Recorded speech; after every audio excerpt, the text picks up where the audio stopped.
Hello दोस्तों, मैं दिनेश चौधरी आप सभी का स्वागत करता हूं पीएससी बाय डीसी सर हमारे यूट्यूब चैनल पर। इस चैनल पर हमने निशुल्क शिक्षा की शुरुआत की। गुणवत्तापूर्ण शिक्षा के साथ निशुल्क शिक्षा इस प्लेटफॉर्म की पहचान है। पहले प्रीलिम्स के लिए और फिर हमने मुख्य परीक्षा के लिए पढ़ना शुरू किया। एक महत्वपूर्ण विषय सोशियोलॉजी को अब हम पढ़ रहे हैं। इसका दूसरा यूनिट हमने शुरू किया और पहला टॉपिक हम पढ़ चुके हैं। इस वीडियो में आप सोशियोलॉजी के दूसरी जो टॉपिक है उस पर फोकस करने वाले हैं। चलिए शुरू करते हैं। सबसे पहले भगवान श्री गणेश का नाम लेकर श्री गणेशाय नमो बोलते हुए और मेरे शिक्षक श्री सुरेश पटेल सर को याद करते हुए हम सिलेबस पे आ जाते हैं।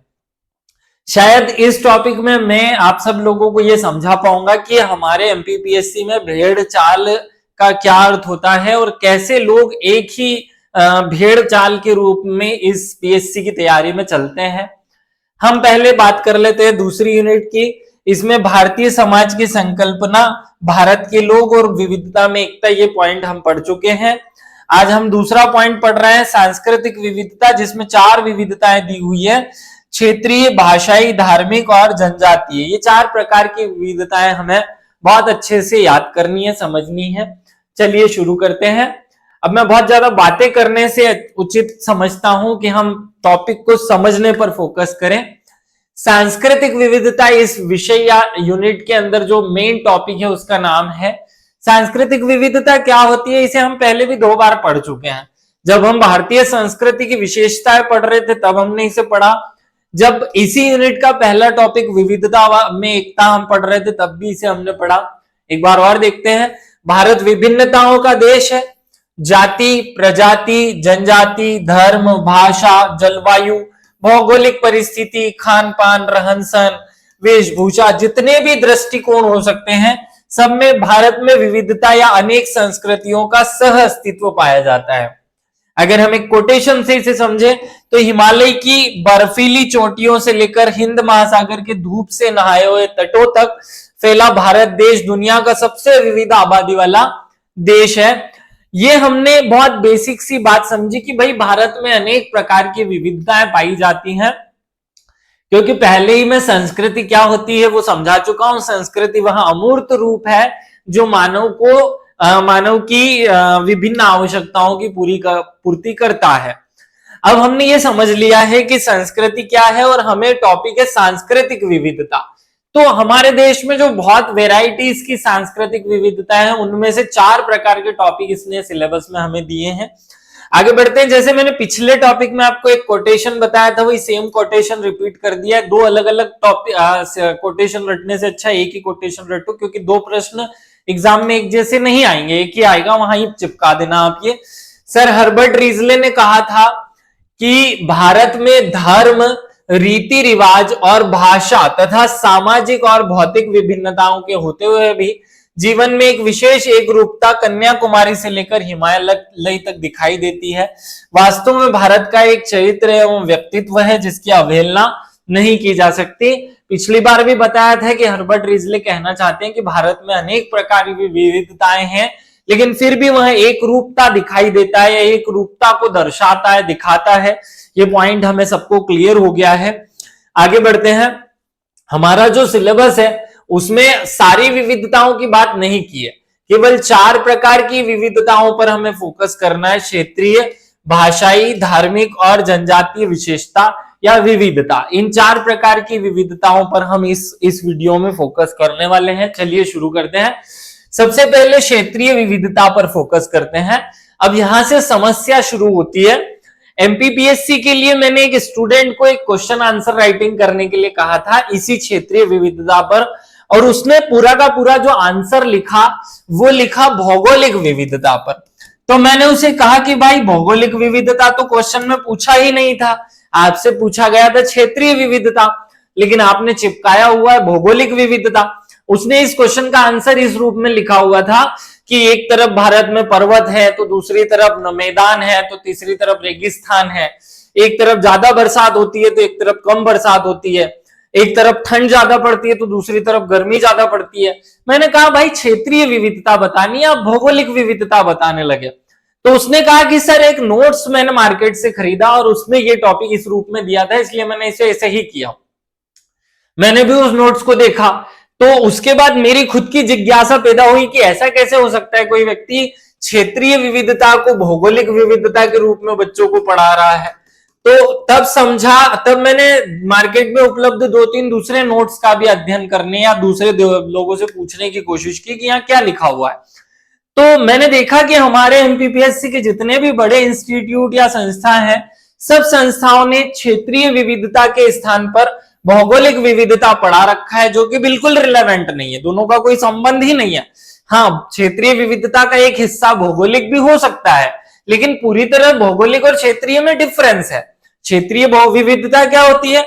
दो क्षेत्रों के मध्य जो भिन्नता पाई जाती है, वो भले अमीरी गरीबी की हो, वो भले भाषा की हो, वो भले ही उनके निवासियों की हो, वो वहां के लोगों की प्रजाति के आधार पर हो, या संपन्नता की बात हो, वो ऐसा हो सकता है। लेकिन पूरी तरह इसे भौगोलिक समझ लिया जाए, ये बिल्कुल काम की बात नहीं है, ये बिल्कुल नागवार मुझे लगा। इसलिए इस क्षेत्रीय विविधता पर विशेष फोकस आप लोग करें। क्वेश्चन है क्षेत्रीय विविधता। भारत में क्षेत्रीय विविधता विभिन्न आधारों पर देखी जा सकती है। भारत में 28 राज्य हैं और 8 केंद्र शासित प्रदेश हैं, जो भारत में राजनीतिक रूप से विविधता को दर्शाते हैं। भाई, हमने राज्य बनाए ही इसलिए थे कि वे अपने आप में क्षेत्र विविध थे, या वो क्षेत्र विशेष रूप से अपनी पहचान रखते थे, अपनी कुछ संस्कृति रखते थे, अपनी कुछ विशेषताएं रखते थे, विशेषताओं को धारण करते थे, इसलिए उनको स्पेशली हमने बनाया। आगे हम अब एक एक पॉइंट से इसकी विविधताओं को देखते हैं, और आप समझिएगा कि भौगोलिक विविधता जब पूछा जाता तो हम लिखते कि कहीं पर्वत है, कहीं पठार है, कहीं मैदान है, कभी नदियां हैं, कहीं पे ठंड ज्यादा है, कहीं पे गर्मी ज्यादा है, कहीं पे पानी ज्यादा गिरता है, कहीं पर पानी कम गिरता है, वो भी इसमें आ सकता है। लेकिन केवल वो ही नहीं आएगा, और भी चीजें शामिल होगी। जैसे अगर हम विकास के आधार पर क्षेत्रीय विविधता देखते हैं, क्योंकि क्षेत्रीय विविधता का एक आधार विकास भी तो हो सकता है, तब हम देखते हैं कि एक और दिल्ली एनसीआर, मुंबई, चेन्नई जैसे अत्यधिक विकसित शहर है, तो दूसरी ओर छत्तीसगढ़ और झारखंड जैसे जनजातीय क्षेत्र या जो कम विकसित राज्य हैं, जहां आज तक बिजली नहीं पहुंची, ऐसे भी गांव भारत में है, जो कि पर्याप्त विविधता को दर्शाता है। आप देखेंगे कि इंदौर जैसे महानगर में या मुंबई जैसे महानगर में 24 घंटे लाइट चलती है, और एक स्थान ऐसा है जहां अभी तक लाइट पहुंची ही नहीं है। और आगे बढ़ते हैं। दूसरा जनघनत्व हो सकता है इसका आधार। एक और बिहार, उत्तर प्रदेश जैसे जनसंख्या बाहुल्य राज्य है, जो गंगा नदी की गोद में पल रहे हैं, गंगा के मैदानों या उपजाऊ मैदानों में भारत में जनसंख्या सर्वाधिक पाई जाती है। तो दूसरी ओर कम जनसंख्या वाले अरुणाचल प्रदेश, मिजोरम, मेघालय, जो सिक्किम या 7 सिस्टर्स राज्य है, वहां बहुत कम जनसंख्या पाई जाती है। ये भी क्षेत्रीय विविधता को दर्शाता है। तीसरा पॉइंट ले लेते हैं, ग्रामीण और शहरी जनसंख्या के आधार पर। एक और गोवा जैसे राज्य है जहां पर शून्य न्यूनतम ग्रामीण जनसंख्या पाई जाती है, और दूसरी ओर बिहार और झारखंड या अरुणाचल प्रदेश जैसे राज्य हैं जहां लगभग 80 से 90% ग्रामीण जनसंख्या पाई जाती है, जो दोनों में पर्याप्त अंतर को, पर्याप्त डिफरेंस को दर्शाती है। आगे बढ़ते हैं। इसी का नेक्स्ट पॉइंट हम ले सकते हैं साक्षरता के आधार पर विविधता।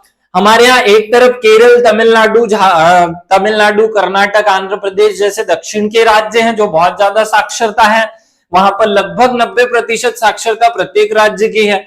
तो एक दूसरी तरफ बिहार, झारखंड, बंगाल जैसे राज्य है जहां लगभग 60% के आसपास है साक्षरता दर, जो उन दोनों के बीच के अंतर को दर्शाता है। यह भी क्षेत्रीय विविधता है। आगे बढ़ते हैं। लिंगानुपात के आधार पर भी विविधता हो सकती है। एक तरफ केरल, तमिलनाडु, चेन्नई जैसे या मद्रास जैसे राज्य हैं जहां पर लिंगानुपात 1000 से ज्यादा है, तो दूसरी ओर हमारे पास हरियाणा, दिल्ली, पंजाब जैसे उत्तर भारत के राज्य जहां पर 900 से भी कम लिंगानुपात पाया जाता है, जो क्षेत्रीय विविधता को दर्शाता है। और आगे बढ़ते हैं इसी पॉइंट को। जनजातीय जनसंख्या के आधार पर एक और मध्य प्रदेश, मिजोरम, अरुणाचल प्रदेश जैसे राज्य हैं जहां पर लगभग 20% से अधिक आबादी जो है वो जनजातीय जनसंख्या की पाई जाती है। और 7 सिस्टर्स राज्य में तो ये प्रतिशत के आधार पर बहुत ज्यादा हो जाता है, जबकि दिल्ली, पंजाब, हरियाणा ऐसे जो राज्य है जहां जनजातीय जनसंख्या शून्य होती है, शून्य पाई जाती है, तो ये दोनों के बीच के अंतर को दर्शा रहा है। और आगे बढ़ते हैं, औद्योगिक विकास के आधार पर देखते हैं।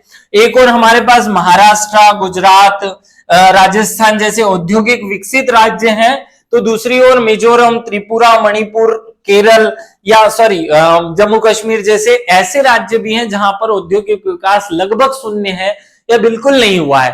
प्रश्न क्या था? प्रश्न था दोनों के मध्य भारत में क्षेत्रीय विविधता। अगर मैं इस पॉइंट को समझूं, भारत में क्षेत्रीय विविधता, तो क्षेत्रीय विविधता जो है वो भौगोलिक विविधता नहीं होती है।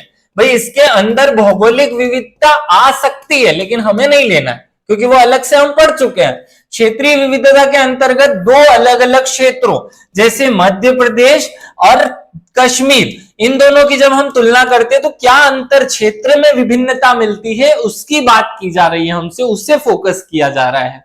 और आगे बढ़ते हैं, अब हम दूसरे पॉइंट भाषाई विविधता की बात करते हैं। तो क्योंकि भाषाई विविधता हम पिछले टॉपिक में अच्छे से कवर कर चुके हैं, इसलिए बहुत ज्यादा फोकस नहीं करें, यहां से केवल आंकड़ों पर फोकस किया जा सकता है। भाषाई विविधता को प्रभावशाली रूप से उजागर करने के लिए एक उक्ति हमने लिखी है, कोस कोस पर बदले पानी, चार कोस पर बानी। बहुत इंपॉर्टेंट लाइन है, कोस कोस पर कोस कोस पर बदले पानी, चार कोस पर बानी। इसका मतलब क्या है? इसका मतलब है कि हम जिस देश में रहते हैं वहां हर चार कोश में भाषा बदल जाती है, हर एक कोश में पानी का स्वरूप बदल जाता है। कहीं मीठा पानी है, कहीं खारा पानी है, कहीं और अलग अलग प्रकार का पानी मिलता है। नियमानुसार देश में 22 राष्ट्रीय भाषाएं जो भाषाई विविधता को दर्शाता है। बोलियों की संख्या भी लगभग 1652 तक पहुंचती है। यहाँ देश की राष्ट्रीय भाषाएं किसी एक भाषा परिवार की नहीं होते हुए 3 भाषा परिवार की हैं। इसीलिए इरावती कर्वे ने भारतीय समाज में जो भाषाएं पाई जाती है उनको 3 भागों में बांटा है, 3 विशेष टुकड़ों में उसको तोड़ दिया है। ये 3 भाषा परिवार कौन से हैं? इंडो यूरोपियन, द्रविडियन और ऑस्ट्रेलियन। अगर आप इसे सरल रूप में पढ़ना चाहते हो तो मैं इसे लिख देता हूं, आर्य परिवार की भाषा, द्रविड़ परिवार की भाषा, और तीसरा वाला आप अलग से याद रख लीजिएगा, ऑस्ट्रो एशियाई परिवार की भाषा। इस तरीके से आप इसे सरलतम रूप में याद कर सकते हैं। आगे बढ़ते हैं। हो सकता है कि इस वीडियो में थोड़ा धुंधलापन आ रहा हो क्योंकि अभी ह्यूमिडिटी बहुत ज्यादा है, बरसात बहुत ज्यादा है। मैं वीडियो श्रृंखला को रोकना नहीं चाहता था, इसलिए मैंने इन सब बाधाओं को झेलते हुए भी वीडियो बनाया है। आप लोग इसे स्वीकार करके पढ़िएगा क्योंकि मूल उद्देश्य पढ़ना है। इंडो यूरोपियन परिवार की भाषाओं में जो है उत्तर की जो भाषा है जैसे पंजाबी, जैसे सिंधी, हिंदी, गुजराती, उड़िया, मराठी, ये सब भाषाएं आती है। द्रविड़ परिवार की भाषा में तमिल, तेलुगु, कन्नड़, मलयालम ऐसी परिवार की भाषा आती है जो दक्षिण भारत में बोली जाती है। ऑस्ट्रो एशियाटिक भाषाओं में जो जनजातीय भाषाएं हैं, मुंडारिन, संथाल, खासी, भूमिया, ऐसी भाषाओं को शामिल किया जाता है। E.H. स्टीवेंट नाम के एक समाजशास्त्री हैं, वो क्या कहते हैं, भाषा मुख से उच्चारित संकेतों की एक ऐसी व्यवस्था है जिसके द्वारा एक सामाजिक समूह के सदस्य सहयोग एवं अंतःक्रिया करते हैं। बहुत महत्वपूर्ण बात कह रहे हैं ये स्टीवेंट के इस कोटेशन को आप भाषाई विविधता को दर्शाने के आधार पर भाषा को परिभाषित करने के लिए लिख सकते हैं। विविधता इससे मत दर्शाना, विविधता तो आप इस कोटेशन से दर्शाएंगे, चार कोस पर बदले बानी। और आगे चलते हैं। अगर हम भाषाई विविधता के और डिटेल की बात करें तो हमारे पूरे भारत में, अगर मैं पूरे भारत का मैप बना लूं तो पूरे भारत में लगभग 80% के आसपास तो जो ऊपर आर्य परिवार की भाषाएं हैं वो बोली जाती हैं। लगभग 20% हिस्से में, 80% में आर्य परिवार की, 20% में द्रविड़ परिवार की और लगभग 2% में जनजातीय भाषा जिसे ऑस्ट्रो एशियाटिक भाषा कह रहे हैं वो बोली जाती है। इसके अतिरिक्त चीनी तिब्बती परिवार की भाषाएं भी देखने को मिलती है जो मणिपुरी, निवाड़ी, लेप्चा या आदि नामों से जानी जाती है और भारत के जो सीमावर्ती राज्य हैं उनमें बोली जाती है। और आगे बढ़ते हैं। भाषाई विविधता को इस रूप में भी हम देख सकते हैं कि भारत में 46% लोग मातृभाषा के रूप में हिंदी को स्वीकार करते हैं, तो कुछ लोग 8% या दूसरी सबसे बड़ी भाषा बांग्ला है जो 8% लोग बोलते हैं। मराठी तीसरी सबसे बड़ी भाषा है जिसे 6%, तेलुगु चौथी सबसे बड़ी भाषा और तमिल जो है वो 5वीं सबसे बड़ी भाषा है। इसे याद कर लीजिएगा क्योंकि ये आंकड़े हमारे लिए काम के हैं, ये आंकड़े सब लोगों को याद करके एग्जाम में जाना है। आगे बढ़ते हैं। अगर ऐसे ही हम तीसरी विविधता की बात करें जिसे धार्मिक विविधता कहा गया है, तो धार्मिक विविधता पर एक बार फोकस करते हैं। देखो, आप सबको पता है कि भारत में अनेक धर्म पाए जाते हैं, अनेक धर्मों की जन्म स्थली भारत रहा, अनेक धर्मों का उद्गम भारत में हुआ, और इस भारत भूमि में, भारत देश में अनेक धर्म पैदा हुए, अनेक धर्म जो बाहर से आए वो भी इस देश के धर्म बन गए। लेकिन प्राचीन काल से भारत विभिन्न धर्मों की पुण्य भूमि रहा है। यहाँ हिंदू, मुस्लिम, सिख, ईसाई, जैन, बौद्ध आदि धर्म शामिल है। विश्व में शायद ही अन्य कोई ऐसा देश है जिसमें धर्मों की इतनी विविधता और बहुलता पाई जाती है।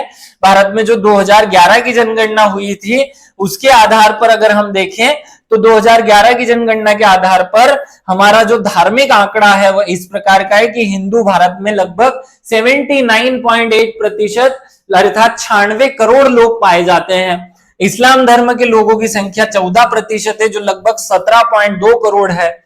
ईसाई धर्म के लोग 2-3% है, 2.3% है जो 2.78 करोड़ है। ऐसे ही चौथे नंबर पर सिख धर्म आता है जो 1.7-2.8 करोड़ है। बौद्ध धर्म के लोगों की संख्या 0.7% अर्थात 80 लाख के आसपास है। जैन धर्म के लोग जो है 0.4% लगभग 45 लाख के आसपास है। अपना धर्म ही ना स्वीकार करने वाले लोग भी भारत में पाए जाते हैं जो इसकी विविधता को और बढ़ा चढ़ाकर बताते हैं या बढ़ा चढ़ाकर स्वरूप देते हैं। वो लगभग 0.2% है और लगभग 29 लाख लोग ऐसे भारत में हैं जो धर्म की आधार पर विविधता को स्वीकार ही नहीं करते या धर्म को ही स्वीकार नहीं करते, मार्क्सवादी लोग हैं। आगे बढ़ते हैं। अगर हम और आगे बढ़े तो धर्म के आधार पर हम सभी धर्मों को देखें। हिंदू धर्म यह भारत का सबसे बड़ा धर्म है जिसकी लगभग 80% आबादी भारत में पाई जाती है। हिंदू धर्म एक विविधतापूर्ण धर्म है और इसमें जो अलग अलग क्षेत्र हैं वहां पर अलग अलग प्रकार के संप्रदाय, मत और पंथों का प्रचलन है जिनमें बहुत वेराइटीज ऑफ विविधताएं पाई जाती हैं। ऐसे ही इस्लाम धर्म भी अपने आप में विविधता को धारण करता है। इस्लाम धर्म दूसरा सबसे बड़ा धर्म है जो लगभग 14% आबादी का धर्म है। भारत में मुसलमानों के रीति रिवाज, परंपराएं देश के लिए अद्वितीय हैं और ये भारत की पहचान है। ईसाई धर्म भी इसी प्रकार का है। ईसाई धर्म भारत में अल्पसंख्यक धर्म है जिसकी आबादी लगभग 2.3% है। ये धर्म 16वीं शताब्दी में जब पुर्तगाली और अंग्रेज भारत आए तो उनके साथ भारत आया और फिर भारत का ही बनकर रह गया, फिर भारत के ही लोगों द्वारा अपना लिया गया। ऐसे ही सिख धर्म है। सिख धर्म यह भारत का 5वां सबसे बड़ा धर्म है जिसका लगभग 2% आबादी में हिस्सेदारी है। इस धर्म का जन्म भी लगभग 15वीं-16वीं शताब्दी में भारत में होता है। आगे बढ़ते हैं। जैन धर्म, इस धर्म का और बौद्ध धर्म का दोनों का ही जन्म भारत में होता है और ये धर्म भारत में भारत के धर्म है या भारत की हिंदू विचारधारा को और ज्यादा निष्कासित करते हुए और अच्छा स्वरूप देने वाले धर्म हैं। इन दोनों की उत्पत्ति भारत में हुई और वर्तमान में लगभग 0.4% और 0.8% इनकी आबादी है। पारसी धर्म भारत में लगभग संकुचित हो चुका है। इसकी जनसंख्या लगभग हर 10 वर्षों में घटती है। वर्तमान में इसकी जनसंख्या 0.006% रह गई है जो लगभग 1 लाख के आसपास ही आती है। लेकिन फिर भी इस धर्म के लोग भारत में प्रतिनिधित्व करते हैं। आपने जमशेदजी टाटा का नाम सुना होगा, आपने ईरानी का नाम सुना होगा। ऐसे बड़े बड़े औद्योगिक घराने इसी धर्म को संबंध रखते हैं। जॉन अब्राहिम का आपने नाम सुना होगा, वो भी इसी धर्म को मानने वाले हैं। आगे बढ़ते हैं। धार्मिक विविधता को देखने के बाद हम चलते हैं जनजातीय विविधता पर। बहुत ध्यान से समझिए, अगर यही टॉपिक आपसे भूगोल में या इतिहास में पूछा जाता तो वहां हम आंकड़ों के आधार पर विविधता को दर्शाते हैं कि मध्य प्रदेश में इतनी जनजाति पाई जाती है, छत्तीसगढ़ में इतनी, भूगोल राजस्थान में इतनी। लेकिन क्योंकि ये सोशियोलॉजी का विषय है इसलिए इसको इस आधार पर बांटना उचित नहीं होगा। जनजातीय विविधता को हम दूसरे आधारों पर भी बांट सकते हैं, बहुत सारे आधार है हमारे पास। आगे देखते हैं। जनजाति दृष्टि से भारत में अनेक विविधताएं पाई जाती हैं। 2011 की जनगणना के अनुसार अनुसूचित जनजातियों की कुल संख्या 10.43 करोड़ है जो देश की कुल जनसंख्या का लगभग 8.6% और ग्रामीण जनसंख्या में 11% और शहरी जनसंख्या में लगभग 2% की हिस्सेदारी रखता है। मध्य प्रदेश में भी देश में सर्वाधिक अनुसूचित जनजाति पाई जाती है, जबकि पंजाब, दिल्ली, चंडीगढ़, पांडिचेरी, हरियाणा ऐसे राज्य हैं जहां कोई जनजाति ही नहीं पाई जाती। डिफरेंस दिखाई दे रहा होगा। मध्य प्रदेश में 20% जनसंख्या या लगभग 1.5 करोड़ जनसंख्या अनुसूचित जनजाति की है, तो दिल्ली हरियाणा में 0% है। ये डिफरेंस ही है, ये विविधता है। गिलीन एवं गिलीन समाजशास्त्री हैं जो एक परिभाषा देते हैं, स्थानीय जन समूह का एक ऐसा समुदाय जो जनजाति कहलाता है, जो एक सामान्य क्षेत्र में निवास करता है तथा जिसकी एक सामान्य संस्कृति होती है, उसे हम जनजाति कहते हैं। इस रूप में गिलीन इसकी परिभाषा देते हैं। आगे बढ़ते हैं, हम इसके व्याप्त विविधताओं को देखने से पहले 2013 में बनाई गई वर्जीनियस खाका समिति की रिपोर्ट को देख लेते हैं। वर्जीनियस सासा समिति 2013 में अपनी रिपोर्ट देते हुए कहती है कि अनुसूचित जनजाति की अधिकांश जनसंख्या जो है वो पूर्वी, मध्य और पश्चिमी क्षेत्रों में विस्तृत है और लगभग 9 राज्यों में इनकी सर्वाधिक जनसंख्या पाई जाती है। 9 राज्य कौन कौन से? उड़ीसा, मध्य प्रदेश, छत्तीसगढ़, झारखंड, गुजरात, महाराष्ट्र, राजस्थान, आंध्र प्रदेश और पश्चिम बंगाल। और ये अपनी रिपोर्ट में ही इस बात को प्रेजेंट करते हैं कि हमारा जो भारत देश है उसमें जनजाति सबसे ज्यादा जो है वो आप सब जानते हैं कि लगभग पूर्वी, उत्तर पूर्वी क्षेत्र या उत्तर पूर्वी क्षेत्र के जो राज्य है उनमें 12% पूरे देश की जनजाति निवास करती है। उत्तर के राज्यों में लगभग 5% और 3% और दक्षिण के राज्यों में या मध्य के राज्यों में ये लगभग 5% जनजाति का प्रतिनिधित्व करती है। इसका यह अर्थ हुआ कि सर्वाधिक जो जनजाति जनसंख्या है वो इन क्षेत्रों में अर्थात मध्य प्रदेश और उससे जुड़े हुए राज्यों में सर्वाधिक जनजातीय जनसंख्या पाई जाती है। इन तीनों ही क्षेत्रों में जनजाति की जनसंख्या का कम होना है, अर्थात मध्य और पूर्वी क्षेत्र में जनसंख्या ज्यादा पाई जाती है। अब हम इनकी विविधताओं को देखने के लिए अलग अलग आधारों का प्रयोग करते हैं, अलग अलग आधार देख लेते हैं। कौन कौन से आधार हैं? जैसे क्षेत्रीय आधार पर अगर हम जनजातियों को पूरे भारत की जनजातियों को बांटे तो हम कह सकते हैं हिमालय की जनजाति, मध्य भारत की जनजाति, पश्चिम क्षेत्र की, दक्षिण क्षेत्र की और द्वीपीय क्षेत्र की जनजाति। हिमालय की जनजाति में लेप्चा, गारो, खासी, चकमा, मारा, लई आदि जनजातियां आती है। मध्य क्षेत्र में संथाल, मुंडा, गोंड, बेगा ऐसी जनजातियां आती हैं। पश्चिमी क्षेत्र में मीणा, गरसिया, भील आदि जनजातियां हैं। तो दक्षिणी क्षेत्र में टोडा, चेंचू, इरुला, कोटा आदि जनजातियां पाई जाती है। वहीं द्वीपीय क्षेत्र की जनजाति भी भारत में है, जैसे निग्रेटो, जारवा, निकोबारी, सेंटलीज, चैंपियन ऐसी जनजातियां दक्षिण भारत में पाई जाती हैं। आप इसे एक स्क्रीनशॉट लेकर के याद रखिएगा क्योंकि एग्जाम में जनजाति स्पेशली भी पूछी जाती है। ये अगर से प्रश्न पूछा जाता है कि जनजातियों में व्याप्त क्षेत्रीय विविधता को दर्शाइए, तो आप अलग अलग तरीके से इन्हें डिफाइन करेंगे। क्षेत्रीय आधार पर इस रूप में बांट लेंगे। और आगे बढ़ते हैं तो प्रजाति के आधार पर भी जनजातियों को बांटा जा सकता है। प्रजाति के आधार पर जनजाति 3 प्रकार की हो सकती है, निग्रेटो, प्रोटेस्टलाइट और मंगोलाइट। निग्रेटो का उदाहरण कादर, इरुला, पनियानी जो दक्षिण भारत की जनजातियां हैं वो निग्रेटो प्रजाति की जनजाति का प्रतिनिधित्व करती हैं। वही गोंड, बेगा मध्य प्रदेश की जो जनजाति हैं वो मध्य भारत की जनजाति के रूप में प्रोटेस्टाइलाइट जनजातियों का प्रतिनिधित्व करती हैं। मंगोलाइट में नागा, कुकी, खासी, गारो अर्थात पूर्वोत्तर भारत की जो जनजातियां हैं वो इसमें शामिल की जाएंगी। अर्थात प्रजाति के आधार पर 3 प्रकार की जनजातियां पूरे भारत में पाई जाती हैं। पहला उत्तर भारत, मध्य भारत और दक्षिण भारत की जनजाति इस रूप में हमने कहा, लेकिन मूल रूप से क्योंकि प्रजाति शब्द यूज कर रहे हैं इसलिए निग्रेटो, प्रोटेस्टालाइट और मंगोलाइट शब्दों के रूप में इन्हें डिफाइन करना है। और आगे बढ़ते हैं, अगर हम और ज्यादा विभाजन करना चाहें तो जनजातियों को भाषा के आधार पर भी बांट सकते हैं। जनजाति की भाषा के आधार पर हम देखें, देखिए आर्य परिवार की भाषा तो पूरे भारत में बोली जाती है लेकिन जनजातियों द्वारा नहीं बोली जाती। द्रविड़ परिवार की भाषा, उसके बाद प्रोटे ऑस्ट्रेलाइट जो परिवार की भाषा है और साथ में चीनी तिब्बती परिवार की जो भाषा है, ये 3 भाषाएं जनजाति लोग बोलते हैं। द्रविड़ परिवार में गोंड, उराव, कुरुश, चेंचू ऐसी जनजातियां हैं। ऑस्ट्रिक परिवार की भाषा में संथाल, कोरकू, सावड़ा आदि जनजाति है। चीनी तिब्बती में अबोर, मीरी, डाफला जनजातियां पाई जाती हैं। तो जनजाति को भाषा के आधार पर भी बांटा जा सकता है। पूरे भारत में 3 प्रकार की भाषाएं जनजातियों द्वारा बोली जाती है जो इस रूप में बांटी जा सकती हैं। और आगे हम बढ़ते हैं, अगर हम इसे वंश और सत्ता के आधार पर देखें तो देखिए पूरे भारत को हम 2 भागों में बांट सकते हैं, मात्र सत्तात्मक जनजातियां और पितृ सत्तात्मक जनजातियां। मात्र सत्तात्मक जनजातियां कुछ विशेष उदाहरण है, जबकि पितृ सत्तात्मक में सबसे ज्यादा जनजातियां पाई जाती हैं। पितृसत्तात्मक या पितृवंशीय में संथाल, बेगा, गोंड, मध्य प्रदेश की जो जनजातियां हैं वे सब इसके उदाहरण हो सकते हैं, वे सब इसके उदाहरण के रूप में बोले जाते हैं, क्योंकि अधिकांश जनजातियां मध्य प्रदेश की पितृसत्तात्मक हैं। लेकिन मध्य प्रदेश में भारत में कुछ मातृवंशीय जनजातियां भी हैं। गारो, खासी ऐसी जो जनजातियां हैं मात्र सत्तात्मक हैं।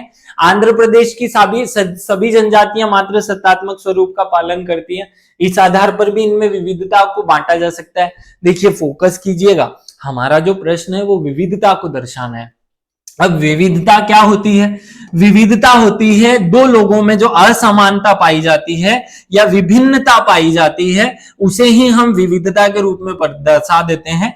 तो जब जनजातियों की बात होती है तो हमारे भारत में जो जनजाति विविधता है वो जनसंख्या के आधार पर नहीं बांटनी है, उन्हें अलग अलग आधारों पर बांटना है, जो कि मैं आपसे बता रहा हूं। और आगे बढ़ते हैं, अगर हम विवाह के आधार पर भी जनजातियों को बांटें तो जनजातियां दो रूपों में बांटी जा सकती है। एक विवाही जनजातियां, ऐसी जनजाति जो केवल एक विवाह करती है, ऐसी जनजाति जो बहुविवाह का पालन करती है। एक विवाही, भारत के अधिकांश क्षेत्र की जनजातियां एक विवाही हैं। इसके उदाहरण आप संथाल, कादर, गोंड, बेगा दे सकते हैं या कोरकू दे सकते हैं। ऐसी जनजातियां एक विवाही हैं। जबकि जो दक्षिण भारत की जनजातियां हैं वो बहुविवाही हैं। बहुविवाही को भी पुनः दो भागों में बांटा जा सकता है। बहुपति विवाह मतलब एक महिला जब 2-4 पतियों से विवाह कर लेती है या लोगों से विवाह करती है, जैसे टोडा, कोटा, खस इन जनजातियों में पाया जाता है। ऐसे ही दूसरा बहुपत्नी विवाह, एक आदमी 4-5 स्त्रियां रखता है, 4-5 महिलाओं से विवाह करता है, जैसे नांगा, जैसे लुशाई, जैसे मध्य प्रदेश की बेगा और गौंड जनजाति में भी ये प्रथा प्रचलन में है। खैर, भारत के धनाट्य वर्ग में ये परंपरा आदिकाल से रही है, लेकिन अब वर्तमान में एक विवाह का ही स्वरूप अपनाया गया है। एक विवाह का ही स्वरूप लोगों में मिलता है, ऐसा ही जनजातियों में भी मिलता है। हमने इस चैप्टर में क्या पढ़ा है, एक बार बहुत फोकस कीजिएगा।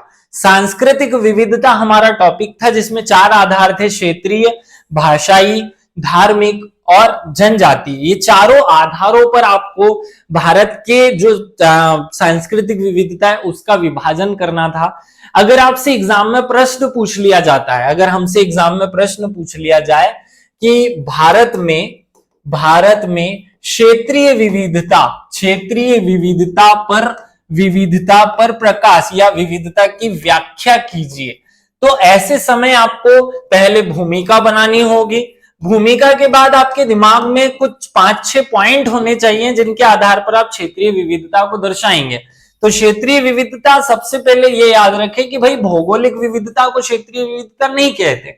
हाँ, लेकिन आप ऐसे शब्द उपयोग कर सकते हैं, जैसे विकास हो सकता है, जैसे साक्षरता हो सकता है, जैसे कि जनसंख्या का पाया जाना हो सकता है, जनसंख्या का केंद्रीकरण हो सकता है। तो ऐसे कुछ आधारों पर 2 राज्यों, सबसे ज्यादा वाले राज्य और सबसे कम वाले राज्य, इन दोनों की तुलना करेंगे और फिर उनमें विविधता है, देखो यहां सबसे ज्यादा पाई जाती है तो यहां सबसे कम पाई जाती है, इस तरीके से उसे प्रेजेंट करेंगे और लास्ट में निष्कर्ष रूप में बताएंगे कि भारत में ये जो विविधता है ये वास्तव में भारत की पहचान है, ना कि भारत को खंडित करने या भारत को टुकड़ों में बांटने का माध्यम। ये विविधता ही भारतीय संस्कृति को अपने वास्तविक स्वरूप में बनाए हुए है। अगर ये विविधता ना होती तो शायद भारत सोने की चिड़िया भी ना रहा होता और भारत शायद विश्व का गुरु भी ना रहा होता। ज्ञान की धाराएं जो यहाँ से बहती हैं वो शायद इन विविधताओं का ही परिणाम है। इस तरीके से आप अपने आंसर को प्रेजेंट करेंगे। आप सभी लोगों को सांस्कृतिक विविधता वाला टॉपिक अच्छे से समझ में आया होगा, मुझे ऐसी उम्मीद है। आप सभी लोगों ने इस लेक्चर को अटेंड किया, विशेष रूप से धन्यवाद। अगर आपको ये लेक्चर समझ में आया हो तो आप कमेंट करके बताना ना भूलें। आपका कमेंट बहुमूल्य होता है, उससे हमें मोटिवेशन मिलता है। हम अपने किसी भी व्यस्त शेड्यूल से समय निकालकर आपको पढ़ाने की कोशिश करते हैं। इतना मोटिवेशन हमारे लिए आपके कमेंट्स देते हैं। सभी को धन्यवाद। जय हिंद, जय भारत।